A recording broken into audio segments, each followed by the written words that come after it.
Hello everyone, a very warm day to you. I hope your day has been going great.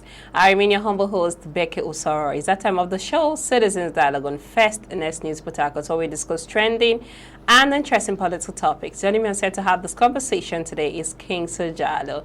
Sit back, relax, and enjoy all we have for you on this beautiful segment. It's a pleasure having you on set, King. Thank you so much, Becky. You look amazing. Thank you so much. Okay, so let's head straight to the story for today. Yeah. Federal government speaks on abduction of Kebbi Schoolgirls. In the early hours of Monday yesterday, very sad news again, of course, over and over again, came to the ears of Nigerians that gunmen attacked and abducted several students in Government Girls Secondary School, Maga, in Danko, Wasago local government area of Kebbi State, killing a staff member and then kidnapping several students. The Minister of Information and National Orientation, Mohammed Idris, speaking on behalf of President Tinubu, said the statement reads, President Bola Ahmed Tinubu has reiterated that protecting every Nigerian, especially school children, remains a solemn responsibility of the state. We assure Nigerians that strengthening internal security remains a top priority. The federal government is recalibrating the nation's military, policing and intelligence capabilities to more effectively prevent these attacks and respond with greater speed and precision whenever threats arise, he said. According to the police public relations officer, CSP Nafiu Abubakar, said the attack was carried out by heavily armed bandits. Over and over again, bandits, we keep saying. So according to the police, tactical units, the military and other security agencies have been deployed to comb suspected bandits' routes and surrounding, the forest. So here we go again, all right? Bandits again and again. Lives are being lost, okay? Insecurity, the rising insecurity in Nigeria, it's really alarming, okay? So what's the government going to do about the insecurity in Nigeria? What step do you think the police should take to rescue these kidnapped girls, with emergency? What are your thoughts on that story? It's a very, very sad one, Becky, I must say, because this is not the first time, such incident is happening. When I heard the news, I recall the case of Chibok girls in Borno State. That was in 2014 rather, where the Chibok girls were abducted. And I believe, or I think, contrary to that time till now, that the federal government will have, make measures on how to put this particular banditry, this particular news of kidnapping, most especially if you look at the news, girls, female students, precisely who were kidnapped. I was thinking probably measures would have been taken since then, even in the past administration of former late president, the administration of Buhari, that was when the incident happened. So then till now, it shows that the government, is still not ready, to really make amends in putting these menace to an end. When I had the opportunities, and first of all, my condolences to the vice principal, the vice principal who was killed, in an instant, who was killed at the spot during the abduction. Is a very sad one. And in terms, when the federal government has made a proclamation that, because when you say we are living in a civilized country, or we are being under a government or governmental system, one of the responsibility of the government is to save life and property. So definitely we can see that, this is a failed, is a failed, task that the government has really shown. Sorry for trying to take you back to some instances. Yesterday, one of the congressmen in the United States, Moore, made a statement that the Nigerian federal government is trying to protect its own interest concerning the Christian genocide and all that. Fine. I believe the American now cannot see that it's not just affecting only the Christians. But in one way or the other, I seem to follow the congressman, because with the kind of incident that has happened, and the federal government is now coming to say, we are dedicated to save life in these instances. I was hoping that the government will really admit to look, indeed, Nigeria in terms of security, protecting life, we are lacking behind in order to get help. Okay. You know, okay. What are the measures, just as you asked, that can be done to be able to stop such crisis? Indeed, it's instant, security. Things should be put in place in order to. Okay, this is a government school for that matter. Becky, tell me, why will a government school, a comprehensive government school, shouldn't have security welfare that will be able to protect lives of students that are. But I think it's just a normal school, so.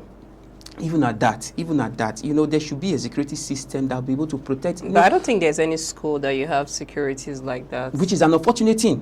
Why do you say it's an unfortunate thing? Yes, it's an unfortunate thing. And about that area, the northern part, where we have bandits everywhere, where such disastrous activities take part. Definitely, because, okay, when we don't have security in our school environment, then what are you making our educational sector becoming of? That is just the truth.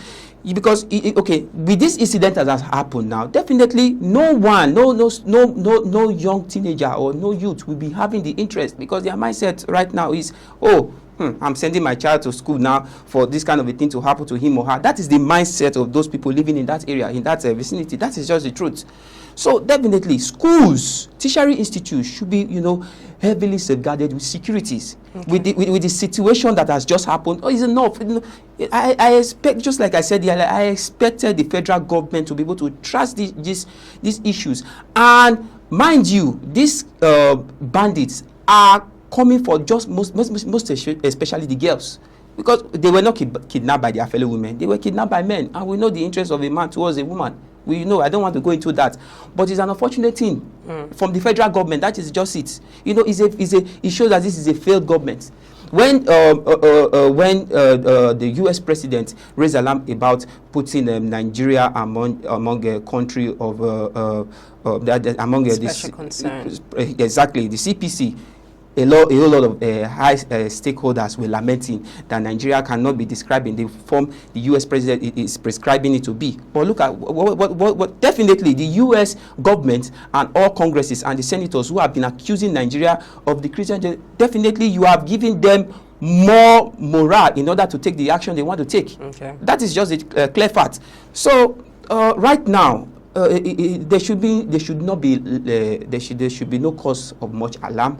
Now let us find a way of sorting this issue. When the president was giving a proclamation that we'll go after that, all security agencies should go after the kidnapped 25 students. No, we're not specific about. We're not so sure about the number at the moment. Of course, for my details, so allegedly okay, 25, allegedly 25, but when more than 10 or thereabout Chibok girls were kidnapped, were adopted in the year 2014, what has become the outcome? Okay, we've had news. Okay, I can state some outcome. We had with some of them, even after negotiations, some of them came back with pregnant with children who they got pregnant, which they gave birth to for those bandits. Some of them were given out into marriage. Yeah. Different kind of news concerning in the case of Chibok girls. Yeah. Now, Becky, tell me what will make the difference now.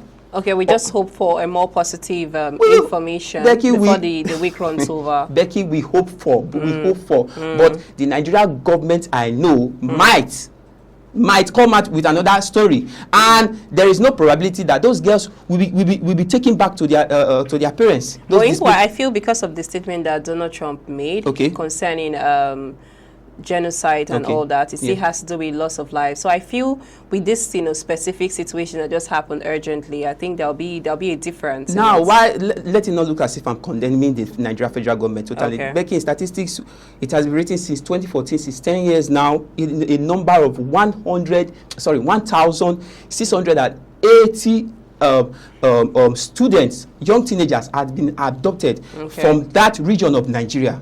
So with this particular number till now, tell me of what of what measure do you think the federal government will be able to take in order to release this? You know, the police has already assured us that they have sent, you know, people. Assured. Yes. Becky, you said assured without giving full proof. Okay, giving an assurance.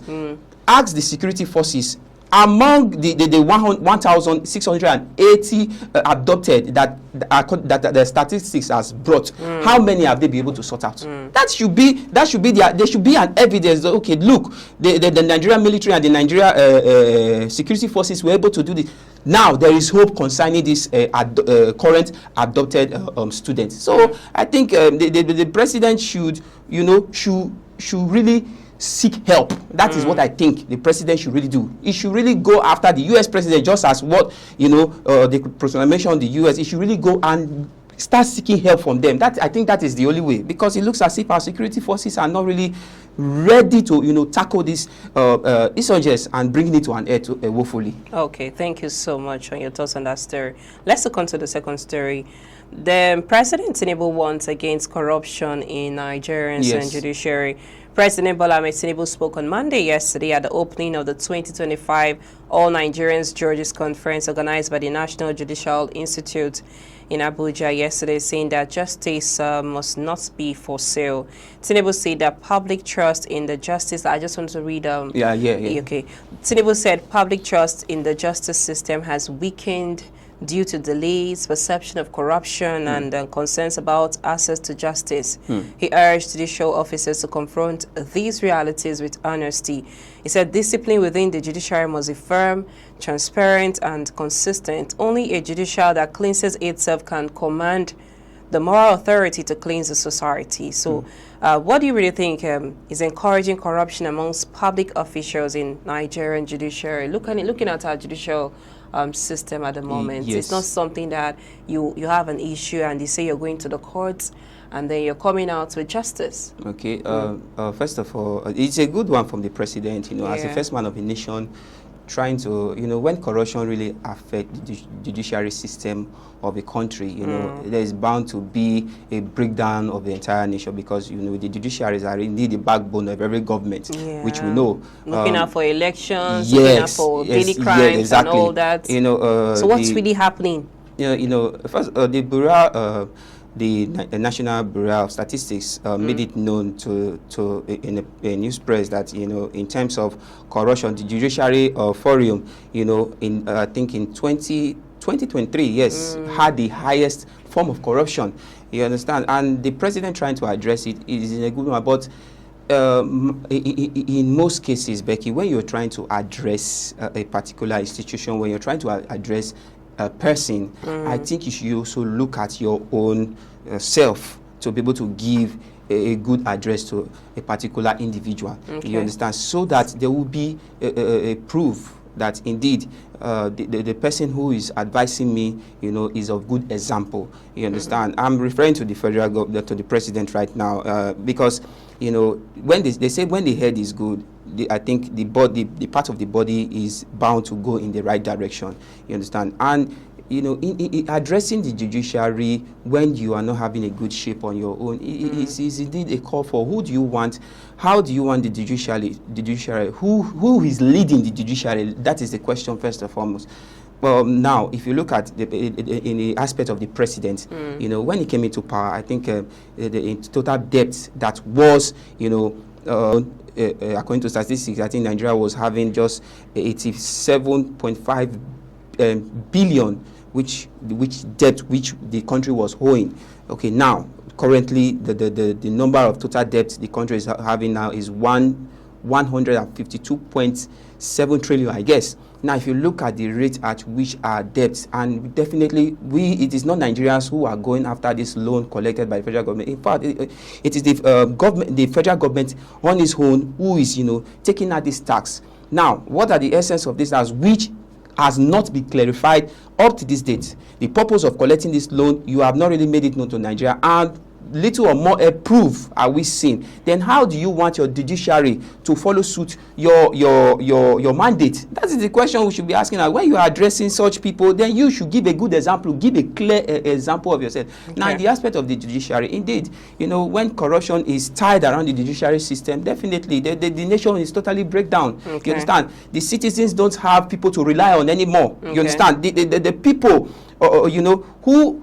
These are people who we should be looking onto in order to carry out cases. Okay, look at the case of Mazi Nnamdi Kanu now. Okay, now you can see where I'm driving to. Okay. This man has been in custody for how many years? We are talking about since 2020, since 2021, and this is 2025. Tell me if they've been passing a fair law to that man over there in custody. Do you think he will still be in custody till now? So what are we talking about? Okay. So, and this case is being carried out by the Supreme High Court of Abuja, which the president is also in charge of. Then what are we talking about? So when you are addressing a particular group of high stakeholders, try and look at your own, scan your own self first before trying to advise others. Thank you so much. It's still the show, Citizens Dialogue on First Nest News Port Harcourt. I am Becky Osoro. Let's go for a short break. Please stay with us. Welcome back to the show, Citizens Dialogue on First Nest News Port Harcourt. I remain your humble host, Becky Osoro. Thanks for staying with us. The Federal High Court in Abuja sentenced Professor Cyril Indifong, suspended Dean of Faculty of Law, University of Calabar, UNICAL, to 5 years imprisonment without an option of fine. Justice James Omotosho, in a judgment on Monday, held that Independent Corrupt Practices and Other Related Offences Commission, ICPC, had been able to prove the evidence in counts 1 and 2 beyond a reasonable doubt against the first defendant. The commission said that Indifong, while serving as the Dean of the Faculty of Law at UNICAL, asked a female diploma student, identified as TKJ and a star witness, to send him pornographic, indecent, and obscene photographs of herself through WhatsApp chats. He said this would serve as a deterrent to others like him in public office who have penchant for taking undue advantage over the female folks. Of course, we always hear these stories over and over again, but we like you said, hopefully we hope that some lecturers are going to learn from this. Of course. When you talk about harassment, sexual harassment in universities, schools, and you know all that, it's quite alarming. In the case of Indifong, you know, first of all, I want to really give a kudos to the justice to Justice Omotosho passing this judgment. You know, I was even expecting such judgment should even, you know, should be even increased, but just as you said, I think others, other lecturers... Hopefully, if others can actually learn from this. But the thing is... When it comes to indiscipline, I think it's personal. It's something that it's not like it's a personal inbuilt. Exactly. I think this incident happened in 2024. You know, just to interject, lately when you were talking about the rape incident, and then we heard about lots of people coming out,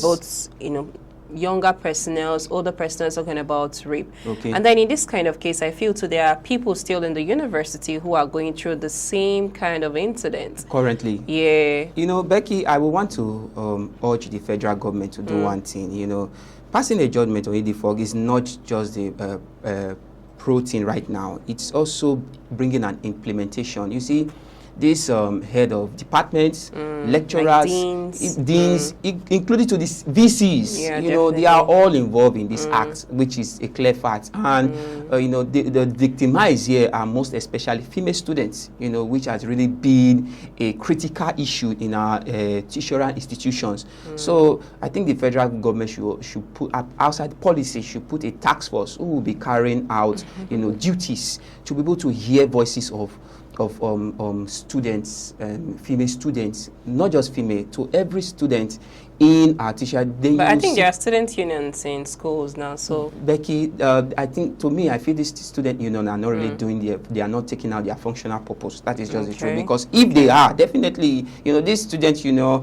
all about, most of the time, electing, I think they need to really go deep and address, to me, I see probably they are scared of the school authorities, the VCs and all that, because if they are not, definitely issues like this will be trashing. And just as you said, there are a lot of people victimized in these issues, times without number. Even as we speak, someone is going through it. But the unfortunate is that how can they be heard? You understand? Many of these female students are pretty kind of shy, making as if, how will I put it? When they are trust in someone. Yes, their colleague hearing them doing, they feel as if they could be, disgraced publicly. Yeah. So that is why I'm urging the federal government to create should I use the word, a platform, should create like an agencies who will be able to carry out tasks and bringing these people to be, because it's a critical thing, just like I said, that should be taken care of. In many, even I have witnessed such thing even in my own studying time, in my school time, definitely, because it is a thing that these lecturers need to really be trashed. They are giving our institutes bad reputation. They, people ought to go to institute to learn, to get knowledge, to be able to create to be able to contribute positively to the society. But these lecturers, deans, HODs and all that come in and spoil their reputation, spoil their vision, and make sure they are not able to get what they are in school for. How can a student, and the worst part, you understand, most students are now relied in this set of lecturers and teachers to say, oh, even if I don't get to read in school, even if I don't get to do the needful for me to be able to acquire this knowledge to contribute positive to the society, they feel unconcerned, they feel relaxed because they have one lecturer or one individual in that institution who will be able to do everything for them as far as she gives him her body, and which is really contributing negatively. Look at our society today. What are we talking about? Most girls who are supposed to be in the hospitals, who are supposed to be working in different organizations, contributing positively to the society, are in the streets, becoming wayward and all of that. So these are one of the contributors to all these ugly, practices and activities in our society. So thank you so much. It will be a good thing if government really go deep. It's not just by sanctioning this particular individual now, is about taking more force into our tertiary institution and be able to trash those lecturers who are still engaging in such acts currently. Thank you so much. It's my pleasure having you on set. Thank you so much, Becky. Thanks, everyone. That's our show for today. Citizens Dialogue on First Next News Port Harcourt. I remain your humble host, Becky Usara. Many thanks for watching. Bye for now.